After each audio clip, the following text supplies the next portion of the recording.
Bismillahirrahmanirrahim. Assalamualaikum warahmatullahi wabarakatuh. Berjumpa di edisi pertama pembelajaran prakarya kelas 7 semester 1 tahun pelajaran 2020-2021 SMP Negeri 1 Jelai. Pada pertemuan kali ini kita akan membahas bab 1 tentang kerajinan serat. Sebelum memasuki pada pokok bahasan materi kerajinan serat, terlebih dahulu kita harus pahami apa yang dimaksud dengan bahan serat alam. Bahan serat alam adalah suatu jenis bahan berupa potongan-potongan komponen yang bentuk jaringan memanjang yang utuh. Menurut Kamus Bahasa Indonesia, serat adalah suatu material perbandingan panjang dan lebarnya sangat besar dan molekul penyusunnya terorientasi terutama ke arah panjang. Perlu diketahui dan dipahami bahwa tidak semua serat itu dapat digunakan sebagai bahan dasar pembuat kerajinan. Tingkat kelenturan dan kekuatan serat itu sendiri yang menjadi faktor penentu apakah serat itu dapat digunakan sebagai bahan dasar pembuat kerajinan atau tidak. Perlu diketahui sebagai tambahan wawasan bahwa bahan serat alam itu telah dikenal orang sejak ribuan tahun sebelum Masehi. Beberapa bukti sejarah mencatat bahwa bahan serat alam sudah dipergunakan sejak tahun 2640 sebelum Masehi.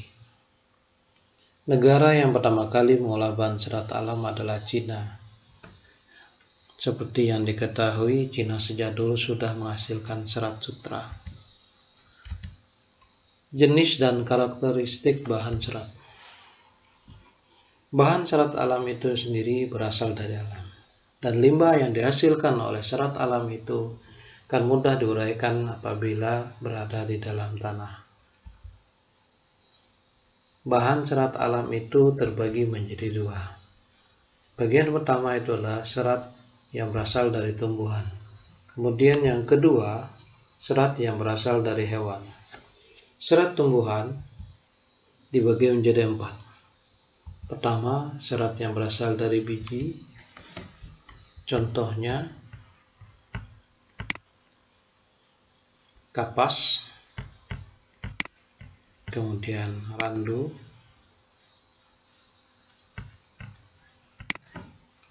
kapas dan randu ini adalah bahan dasar yang digunakan untuk membuat kain, membuat benang. Meskipun beberapa tahun belakangan ini kapas itu lebih sering digunakan sebagai bahan kosmetik. Kemudian selanjutnya adalah serat batang. Serat batang contohnya adalah anggrek. Anggrek itu setelah diolah maka munculkan serat, dan seratnya itu lagi lah yang akan dibuat menjadi bahan kerajinan. Kemudian serat batang melinjo, sama halnya seperti anggrek, perlu diolah lebih lanjut. Kemudian mahkota dewa. Selain tanaman obat, mahkota dewa juga ternyata memiliki keunggulan, yaitu dapat digunakan sebagai bahan serat pembuat kerajinan. Kemudian selanjutnya adalah pohon beringin. Kemudian yang ketiga, serat yang berasal dari daun. Yang pertama itu adalah daun mendong atau lebih dikenal dengan sebutan purun tikus, kemudian nanas, kemudian pandan duri. Terakhir yang keempat, serat dari buah. Contohnya adalah serat buah kelapa. Kemudian kita beralih kepada serat hewan. Serat hewan ini terbagi menjadi dua, yaitu stapel dan filamen. Stapel itu adalah serat yang berbentuk rambut yang sering juga disebut dengan wool. Banyak hewan yang menghasilkan wool atau kulit Tapi ada dua produk stapel yang dianggap terbaik dan bahan yang bagus untuk dijadikan bahan dasar wool, yaitu domba, kemudian alpaka. Kedua produk yang saya lihat ini adalah bahan yang terbaik untuk membuat wool.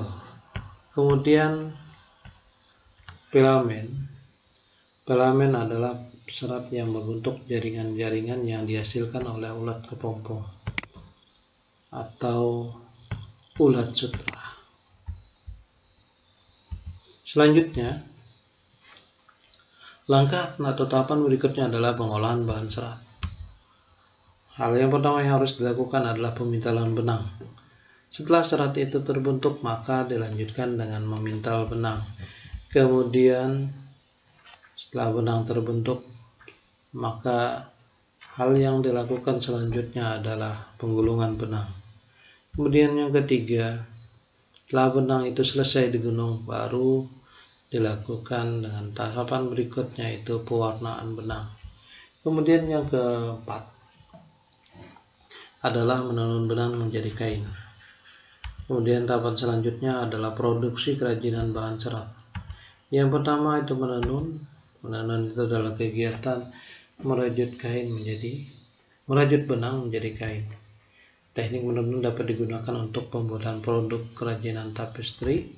Kemudian menjahit itu adalah kegiatan menyambung kain dan bahan-bahan lain yang bisa dilewati jarum jahit dan benang. Kemudian mengikat ini adalah teknik pewarnaan kain. Nah, cara mengikat silang kemudian diberikan pewarnaan hingga hasil yang diperoleh adalah pola-pola yang menarik yang sesuai dengan keinginan. Selanjutnya adalah produk dan proses kerajinan bahan serat. Syarat perancangan benda kerajinan yang pertama adalah memiliki kegunaan. Kemudian yang kedua, memiliki kenyamanan bagi pengguna. Ketiga adalah keluasan antara barang dan harga, memiliki kepantasan. Kemudian yang keempat, memiliki keamanan bagi si pengguna, baik dari segi bahan maupun bentuk barang itu sendiri. Terakhir, memiliki keindahan, di mana barang yang dibuat itu memiliki nilai seni yang indah dipandang mata. Selanjutnya, produk kerajinan serat tumbuhan.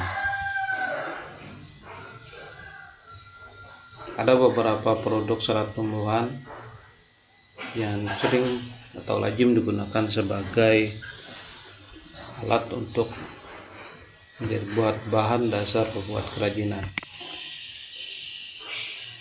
Bisa kita lihat di sini adalah pohon pisang.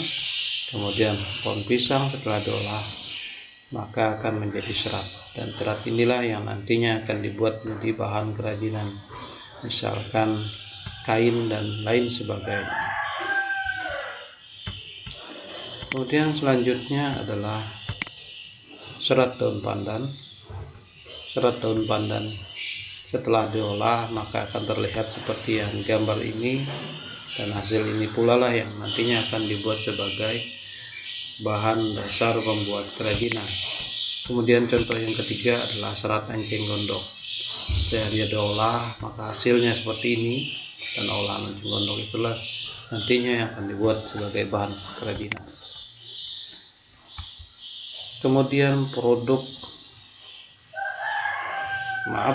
Kemudian alat produksi kerajinan serat tumbuhan.